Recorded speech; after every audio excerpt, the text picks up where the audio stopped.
आज पाणीपाग जब कथा कह आज हूँ अक्टोबर 9 तारिख यदि आज ओडिशार पाणीपाग स्थिति कहवा ताल खराटिया रुख्यतः किंतु अपराह बेलू राज्य में 2टी वायु मिश्रण होबार संभावना रही यदि कहवा ताल उत्तर पश्चिम ओडिशा को वायु प्रभावित हो सहित दक्षिण पूर्व बंगोपसागर ओडिशा को वायु प्रभावित हो या फल उभय वायु मिश्रण उपकूल ओडिशा उत्तर ओडिशा दक्षिण ओडिशा पर्यंत जदि कह बालेश्वर गंजाम पर्यंत यारी मध्य मिश्रण हम अपराह बेलू जहाँफल कि प्रबल अति प्रबल वर्षा बालेश्वर गंजाम मध्य समस्त जिला मानक जदि कह गंजाम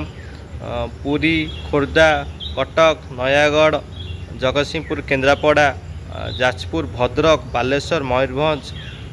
केन्दुझर अनुगुल ढेंकानाल यही अंचल मानक जिला मानक गोटे दुई स्थान प्रबल अति प्रबल वर्षा बिजुली घड़घड़ी मात्रा अधिक रही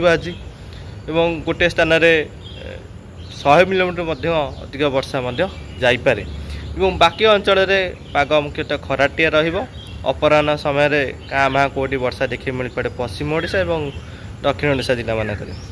स्थिति आज प्रबल वर्षा आज देखा मिल पारे उपकूल ओडिशा और उत्तर ओडिशा घड़घड़ी और बिजुलीर मात्रा अधिक आज देखा मिल पारे।